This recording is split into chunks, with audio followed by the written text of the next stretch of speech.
विश्व प्रसिद्ध श्रावणी मेले में देश विदेश से लोग पैदल चलकर 105 किलोमीटर की दूरी तय कर बाबा वैद्यनाथ को जल अर्पण करने आते हैं और ऐसा माना जाता है कि बाबा को जल अर्पण करने से जो भी मन्नतें होती है वह पूरा होता है।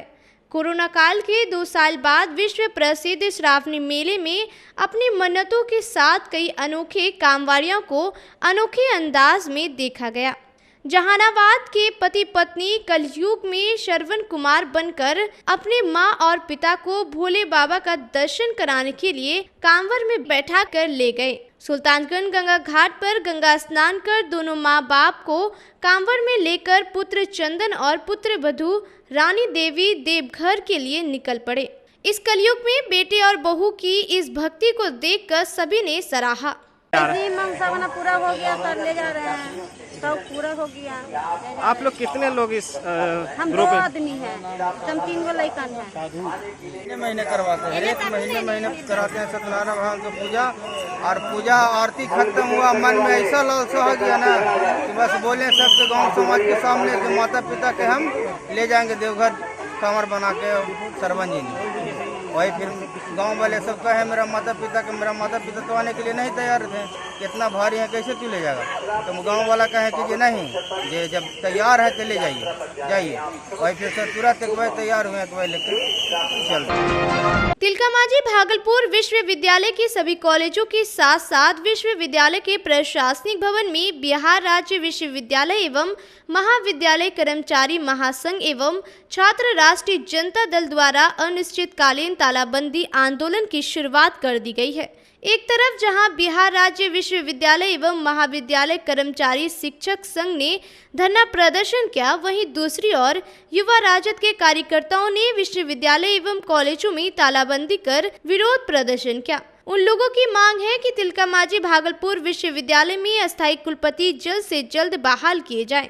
बिहार राज्य विश्वविद्यालय एवं महाविद्यालय कर्मचारी संघ के ओम प्रकाश झा ने कहा, अपने विश्वविद्यालय का नाम जिस ऊंचाई पर था अब वह उतने ही गर्त में जा रहा है। उसका सिर्फ और सिर्फ कारण विश्वविद्यालय में अस्थायी कुलपति नहीं रहना है। जब तक हमारी मांगे नहीं मानी जाएगी तब तक ये आंदोलन जारी रहेगा।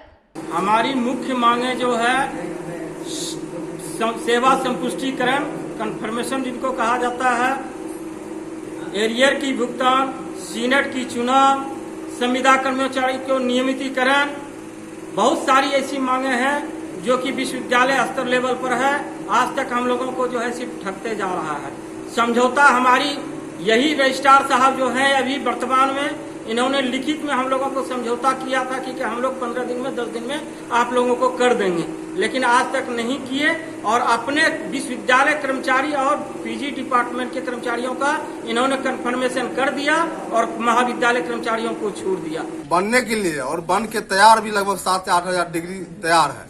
बहुत सारा छात्रों को NTPC में हो गया है, दरोगा में हो गया है, शिक्षक में हो गया है। डिग्री के लिए दर भटक रहा है, दलाल उससे 10,000 20,000 ठग रहा है, लेकिन उनका काम उसके बावजूद नहीं हो रहा है। और जो कुलपति का क्लोजली है, जो अधिकारी भ्रष्ट है, यहाँ माल लेके उनका सिग्नेचर करवा के लाते उनका काम होता है, लेकिन आम छात्रों का काम नहीं हो रहा है। सुल्तानगंज के अजगैबीनाथ धाम में पहली सोमवार पर लाखों शिव भक्तों एवं कांवड़ियों ने शिव की पूजा अर्चना करते हुए बोल बम के जयकारों के साथ देवघर बैजनाथ धाम के लिए रवाना हुए। इस दौरान बाहर से आने वाले कांवड़ियों ने बताया कि कोरोना महामारी में 2 साल अजगैबीनाथ धाम में पूजा अर्चना नहीं कर पाए थे। इस बार पूजा अर्चना कर बहुत ही खुशी मिल रही है। बाबा भोलेनाथ हम लोगों की सारी मनोकामनाएं पूर्ण करते हैं। अजगैबीनाथ मंदिर के महंत परमानंद गिरी ने बताया कि सावन मास में शिव की पूजा करने से सारी मनोकामनाएं पूर्ण होते हैं। कांवड़ियों को किसी प्रकार की परेशानी ना हो, इसके लिए जिला प्रशासन द्वारा जगह जगह सभी विभाग के अधिकारियों को नियुक्त किए गए हैं। इस दौरान तमाम विभाग के अधिकारी एवं पुलिसकर्मी मौजूद दिखे। श्रावण के मास को बहुत उत्तम मास माना जाता है और 1 महीना तक भगवान शिव जी का ये प्रिय दिन है। इस प्रिय दिन में भी सोमवार को ज़्यादा ही उत्तम महत्व मानते हैं। लोग बाग सोचते हैं जैसे हम 1 महीना नहीं जा सकते 4 सोमवार करने भगवान शिव जी का खुश करने के लिए, तो इस तरीके से है। और बाकी बाबा अजगैबीनाथ का महत्व तो बहुत है और यहाँ से जल उत्तर वाहिनी गंगा जल है और यहाँ से जल भर करके बाबा धाम लोग जाते हैं। सावन की पहली सोमवारी के अवसर पर भागलपुर व भागलपुर के आसपास शहर के बाबा वटेश्वर नाथ महादेव मंदिर, बुढ़ानाथ शिव शक्ति मंदिर, भूतनाथ मंदिर, पिपली धाम मंदिर, गोनू धाम, जागेश्वर नाथ मंदिर, बाबा कुपेश्वर नाथ मंदिर, मनस्कामना नाथ मंदिर, जेठोर नाथ मंदिर, बीपुर नारायणपुर स्थित मड़वा के शिवालयों के अलावे सभी शिवालयों में सुबह 4 बजे से ही बाबा को जल चढ़ाने के लिए भक्तों की भीड़ उमड़ पड़ी। आज शिव भक्तों ने रवि योग में भोलेनाथ को जल अर्पित किया। खासकर सावन मास के सोमवारी पर सभी शिव भक्तों की मान्यता है कि बाबा की पूजा अर्चना करने से भक्तों की मनोकामना पूरी होती है। 2 साल से कोरोना के कारण जहां सावन के अवसर पर मंदिरों में पट बंद थे और भक्तों को पूजा करने पर भी रोक थी, लेकिन इस बार सरकार के द्वारा छूट दिए जाने के बाद मंदिरों में भक्तों की काफी भीड़ देखी जा रही है। बहुत अच्छा लग रहा है।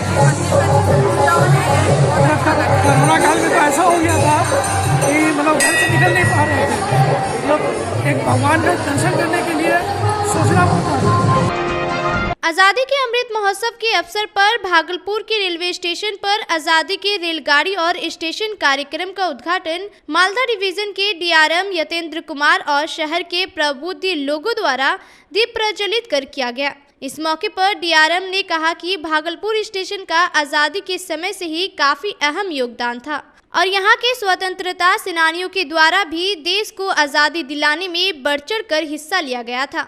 आज से 23 जुलाई तक कार्यक्रम का आयोजन किया जाएगा, जिसमें नुक्कड़ नाटक सहित स्वतंत्रता सेनानियों के बारे में कार्यक्रम के दौरान बताया जाएगा। साथ ही डीआरएम के द्वारा कोच वॉशिंग प्लांट में ऑटोमेटिक वॉशिंग प्लांट का उद्घाटन कर उसे चालू कर दिया गया, जिससे रेलवे को लगभग 1 करोड़ रुपए का बचत होगा। देश से आज आज़ादी का अमृत महोत्सव का ये भागलपुर स्टेशन चयनित है रेल मंत्रालय द्वारा, उसके उपलक्ष्य में आए थे।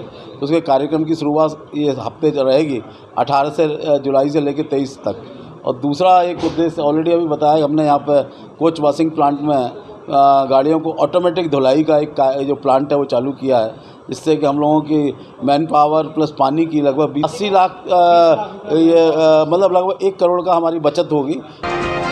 फरियादी फरियाद लेकर थानेदार के पास या फिर वरीय पदाधिकारी के पास इस आशा से पहुंचते हैं कि मेरी फरियाद वे सुनेंगे और इंसाफ दिलाएंगे, मेरी मदद करेंगे। लेकिन कई दफे ऐसा देखा गया है कि उसे इंसाफ तो नहीं मिलता, बदले में उसे आगे की तारीख मिल जाती है या फिर डांट डपक कर भगा दिया जाता है। ऐसा ही मामला देर रात वरीय पुलिस अधीक्षक बाबूराम के आवास के मेन गेट पर देखने को मिला।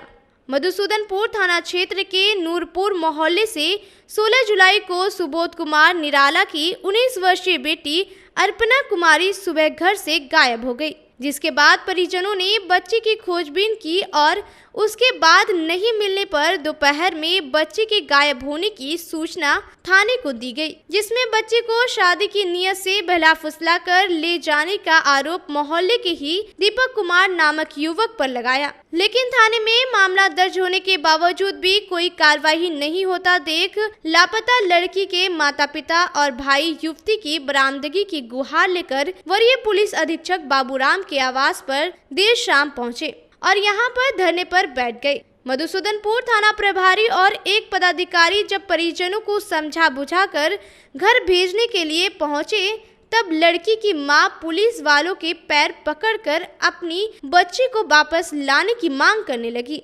परिजनों का आरोप है कि थाने की ओर से कोई कार्रवाई नहीं की गई और वरीय पुलिस अधीक्षक के दर पर पहुंचने पर भी गार्ड के द्वारा ये कहा गया कि आज संडे है, आज साहब नहीं मिल सकते। 3 घंटे से भी अधिक समय तक वरीय पुलिस अधीक्षक के आवास के सामने धरने पर बैठने के बाद अब पुलिस एक मां को उसकी बेटी वापस लाकर देती है कि नहीं, देखने वाली बात है। थाना बिजली बैठे हुए सर, मेरी बच्ची को अपहरण कर लिया है लड़का। हमने थाना में केस किया, वहाँ कोई कार्रवाई नहीं हुई। हम यहाँ पे एसपी आवास पे आए हैं सर। कितनी बड़ी बच्ची थी? 19 वर्ष लगभग है। मामला क्या? लड़की मतलब लड़का लेके भाग गया है, अपहरण कर लिया है। अब क्या मैटर है ही मिटवा सकते सर। संबंध भागलपुर के बैनर तले हरिशंकर परसाई द्वारा रचित नाटक में मैं नर्क से बोल रहा हूं का सफल मंचन राजबाटी लेन आदमपुर स्थित चांद परिसर में हुआ। कार्यक्रम का शुभारंभ परंपरागत विधि से दीप प्रज्वलन के साथ किया गया। शहर के अनुभवी रंगकर्मी एवं संबंध भागलपुर के सचिव रितेश रंजन द्वारा निर्देशित इस एकल नाटक में अनुलय कुमार अन्नू ने अपने शानदार अभिनय के माध्यम से दर्शकों को अंत तक बांधे रखा। नाटक में पार्श्व संगीत की जिम्मेदारी ऋषभ कैश्यप ने बखूबी निभाई एवं प्रकाश संचालन कर सुमित कुमार मिश्रा ने हर दृश्य को और भी असरदार बना दिया। हरिशंकर परसाई द्वारा रचित इस नाटक में आम लोगों के दर्द और 2 वक्त की रोटी के लिए उनके संघर्ष को काफी रोचक ढंग से निर्देशक रितेश रंजन ने दर्शकों के आगे परोसा। पिछले 12 जुलाई को कुणाल पांडे के घर पर गजवाए हिंद आतंकी संगठन के नाम पर एक पत्र मिला, जिसमें सरधड़ से अलग करने की बात कही गई। जिसके बाद कुणाल पांडे ने अपने थाना में जाकर मुकदमा दायर किया। उसके पश्चात भागलपुर के तमाम प्रशासनिक अधिकारी को इसकी जानकारी दी, लेकिन अभी तक दोषियों पर कोई कार्रवाई नहीं की गई, जिसके विरोध में भागलपुर के युवाओं द्वारा दोषियों पर अविलंब कार्रवाई करने की मांग को लेकर जिला प्रशासन का पुतला दहन किया गया। इस दौरान सूर्य प्रताप और गौरव सिंह राजपूत ने कहा कि जिला प्रशासन को जब सभी विषय की जानकारी है तो अभी तक उन्होंने दोषियों पर कार्रवाई क्यों नहीं किया। अगर जिला प्रशासन से कार्रवाई नहीं होती है तो केंद्रीय एजेंसी से जांच कराकर दोषियों पर कड़ी कार्रवाई किया जाए और ऐसे संगठनों को बिहार से उखाड़ कर फेंका जाए। कुणाल पांडे को गजवाए हिंद संगठन के नाम से एक लेटर मिला है। उस लेटर में खुलेआम लिखा हुआ है, जिस तरह कन्हैया कुमार का सिरकलम किया गया था उसी प्रकार से तुम्हारा भी सिरकलम किया जाएगा। तो ये बहुत बड़ी बात है। भागलपुर में आज तक गजवाए हिंद या आतंकवादी संगठन कोई भी नहीं था और ये साजिश पूरे बिहार में चल रही है, जहाँ व्यवस्था और सांप्रदायिक माहौल बिगाड़ने का। तो इस सांप्रदायिक माहौल को हम लोग बिगड़ने नहीं देंगे, लेकिन जिस भी संगठन के द्वारा इनको धमकी दिया गया है, लगभग 72 घंटा से ऊपर हो गया, लेकिन एक भी व्यक्ति को अभी तक ने जिला प्रशासन ने न पकड़े हैं, न गिरफ्तार किया, न तो कोई कार्रवाई हुई है।